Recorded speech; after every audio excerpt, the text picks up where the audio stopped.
Hello and what is going on, lovely people of the internet? It is Hoop Money here with another video for you guys today. Today we're going to be talking about what exactly has been going on in the stock market. Guys, the stock market has been doing well. We look at the S&P 500, we look at NASDAQ, QQQ. These are all doing very well, but when we look at our own personal portfolios, we see, oh, down 10% on the last month, down 15% on the last 3 months, down 30% in the last 3 months. Whatever that may be, most of us are down on the past 3 months ever since February of 2021. And this is because of a variety of different reasons, which we're going to get into today. And I'm going to try to explain it to you guys in a way that makes sense, because it honestly is a very complex thing that involves many different calculations. So I'm going to basically say the correlations and the causations of these things without actually explaining the math behind it, and I hope that will help you guys just get a general understanding of what's going on, and if you see these signals in the future, perhaps it can help you protect your portfolio. So with that being said, let's get right into the video.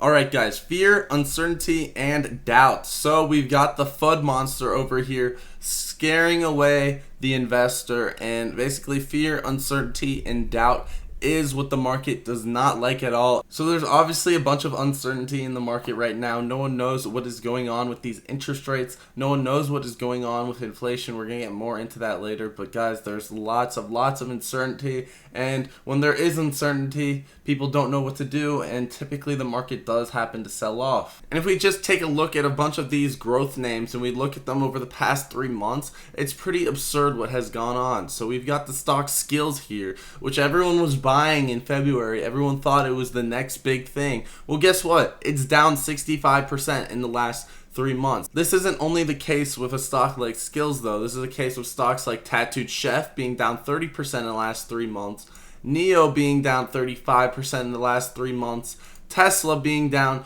23% in the past 3 months, Fubo being down 63% in the past 3 months, Virgin Galactic Holdings down 65% in the past 3 months, Zillow down 25% in the past 3 months, Tilray down 37% in the past 3 months, and even more if we go from its all-time high of 63, so that's down over 60% in less than 3 months. And then we have the S&P 500 that's up a solid 8.54% in the past 3 months. So why is it that all of these other stocks are going down while the S&P 500 is marching towards an all-time high? Why is that? Why does the market index go up while every single other stock goes down?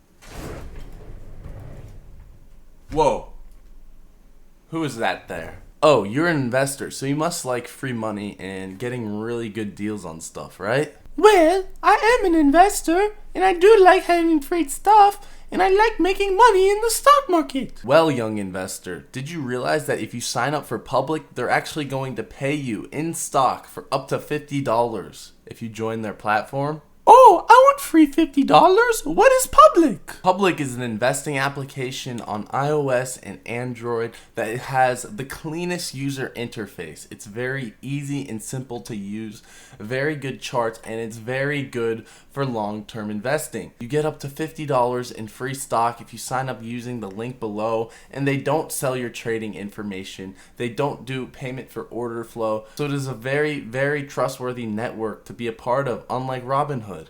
Oh, wow. I need to transfer my stocks out of Robinhood and into Public, and I need to sign up using the link below. Now that right there, my friend, that's an investor's mindset. So Treasury Secretary Yellen, so Janet Yellen, guys, she used to be the Fed chair and she's now the Treasury Secretary. So she used to have Jerome Powell's position, and she is mentioning that there may need to be a hike in interest rates.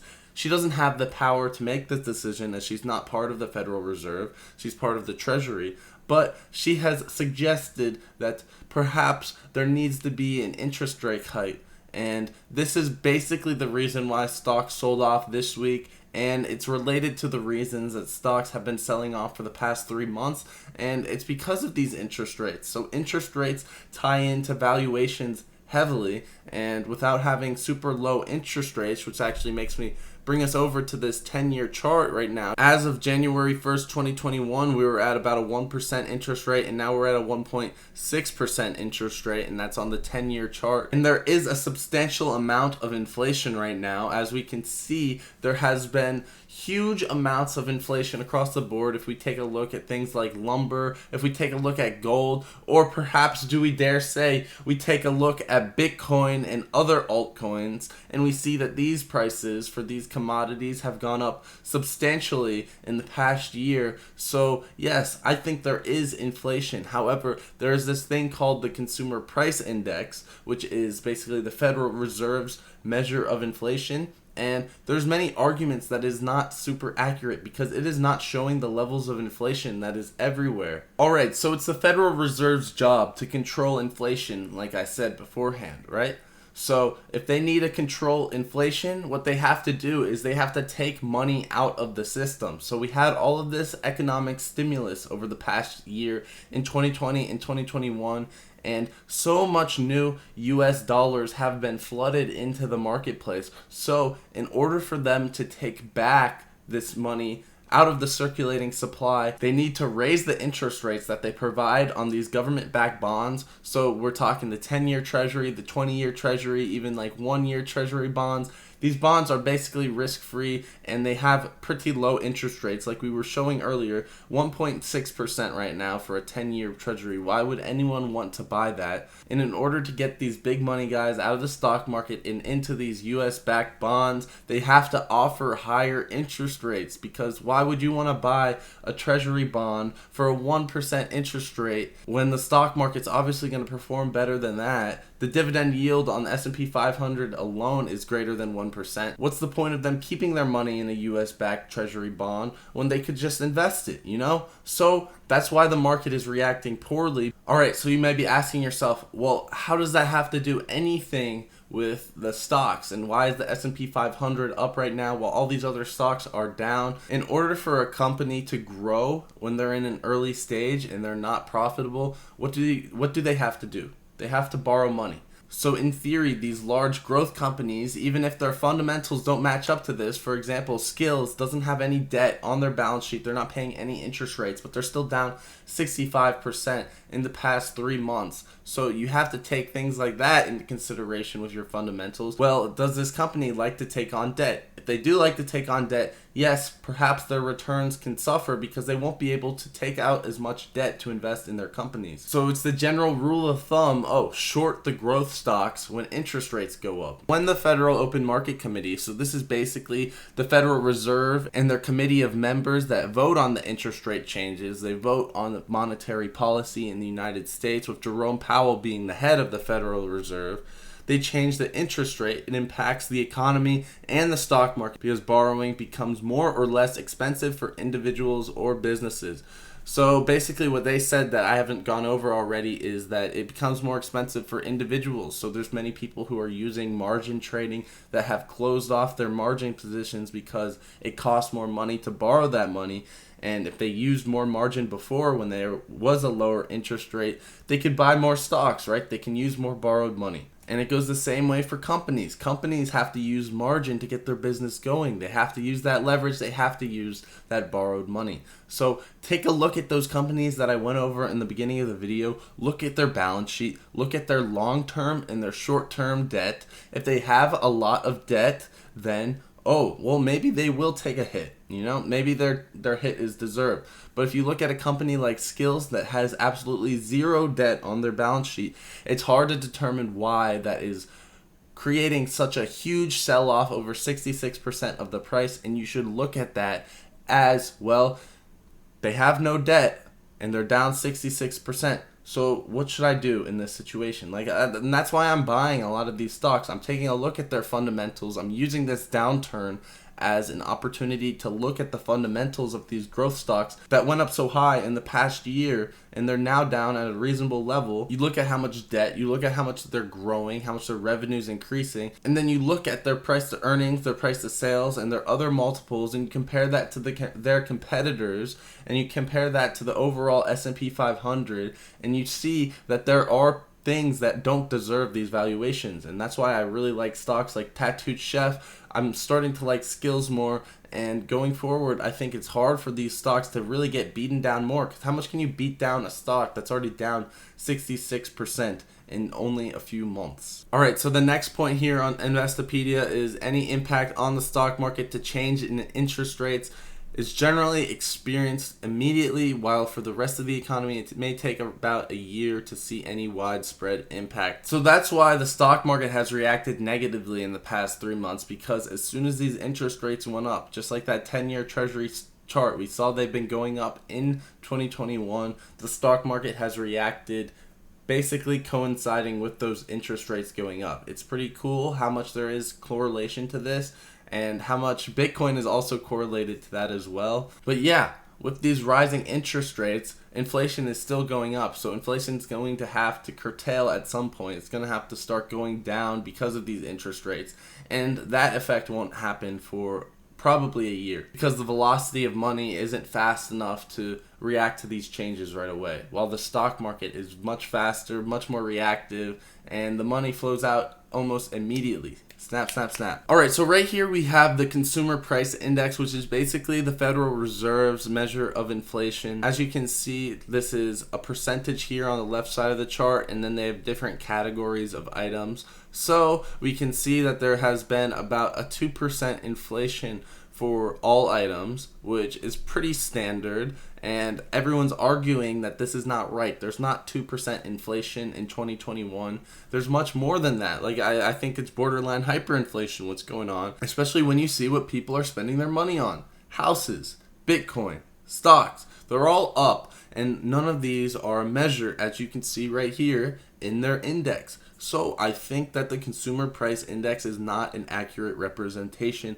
of inflation, but at least we can see that energy has more of a correlation towards commodities, towards something that has intrinsic investment value. Energy is more related to that field, more so than food would be, or all items besides food and energy. So you can see that there's been a whopping 13% inflation in the past year as of March 2021. But then you put Bitcoin on this chart, it goes up over 4,000%. Then you put the S&P 500 on this chart, it's up 45% in the past year.